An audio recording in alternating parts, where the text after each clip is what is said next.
대선 경선 후보 등록을 나란히 마감한 더불어민주당과 국민의힘. 민주당은 이재명 전 대표와 김경수 전 경남지사, 김동연 경기지사의 3파전 구도를 확정지었습니다. 국민의힘은 김문수 전 장관과 나경원, 안철수 의원, 양향자 전 의원, 이철우 경북지사, 유정복 인천시장, 한동훈 전 대표, 홍준표 전 대구시장 등 모두 11명이 등록했습니다. 오늘부터 본격적인 경선 일정이 시작됩니다. 민주당은 오늘 공명선거 실천 협약식을 하고 18일 후보자 합동 TV토론회를 시작합니다. 19일 충청, 20일 영남, 26일 호남, 27일 수도권 강원 제주까지 권리당원이 참여하는 지역순회 경선이 진행됩니다. 27일 이 경선 결과와 일반 국민 여론조사를 50% 비율로 합산해 과반 득표자가 나올 경우 대선 후보로 선출됩니다. 없다면 5월 1일 최종 후보를 선출합니다. 국민의힘은 오늘 1차 경선 진출자를 발표합니다. 19일부터 이틀간 2개조로 나눠 토론회를 한 뒤 100% 일반 국민 여론조사를 거쳐 22일 4명의 2차 경선 진출자를 확정합니다.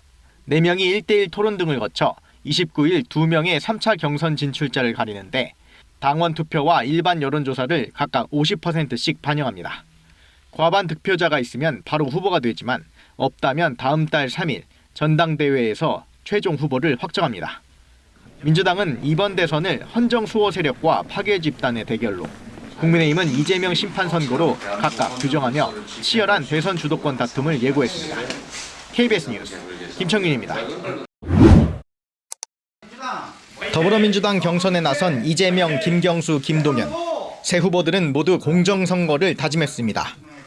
공정하게 합리적으로 경쟁하고 이 경선 과정이 배제의 과정이 아니라 함께하는 역량을 더 키우는 그런 과정이 될 수 있도록. 이재명 후보는 세월호 참사 11주기를 맞아 희생자들의 명복을 빌며 안전한 사회를 만들겠다고 약속했습니다. 지난 3년간 국가의 국민 생명과 안전을 지키는 책무가 퇴행했는데 이를 되돌리겠다는 겁니다. 김경수 후보는 혁신 성장을 위한 경제 공약을 발표했습니다. 대기업이 글로벌 경쟁에서 앞서 나갈 여건을 만들고 메가시티를 중심으로 한 혁신 네트워크를 구축하겠다고 약속했습니다. 정부가 혁신 성장을 이끌겠습니다. 국가 투자로 민간의 활력과 창의성을 끌어올리고 경제의 새 판을 짜겠습니다. 김동연 후보는 충남도당 간담회를 시작으로 오늘부터 1박 2일간의 충청 일정을 시작합니다.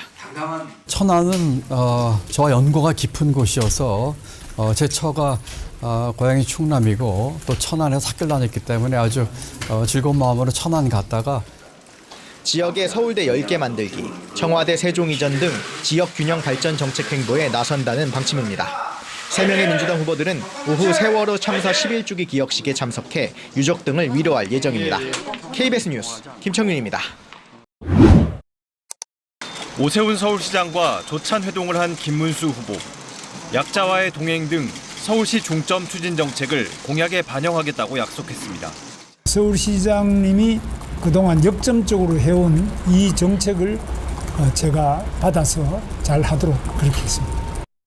앞서 어제 홍준표 후보가 오 시장과 만난 데 이어 나경원, 안철수 후보 역시 오 시장과 잇따라 회동하며 중도층 확보 경쟁에 나서는 모습입니다.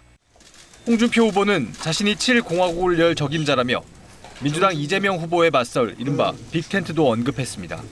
경선이 끝난 후에 후보가 되면 바로 추진을 해서 빅텐트론으로 이번 선거를 치를 수밖에 없지 않느냐. 오후 대구를 찾아 시민들과 만나는 한동훈 후보는 다른 후보들이 윤심에 호소하고 있다고 비판했습니다.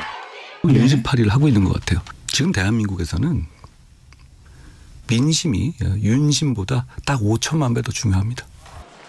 나경원 후보는 먹고 사는 문제에서 이념이 빠질 수 없다며 이재명 후보의 기본소득 공약을 비판했습니다. 한마디로 다 나눠주자는 건데요. 우리 대한민국 경제에 얼마나 큰 타격이 되는지.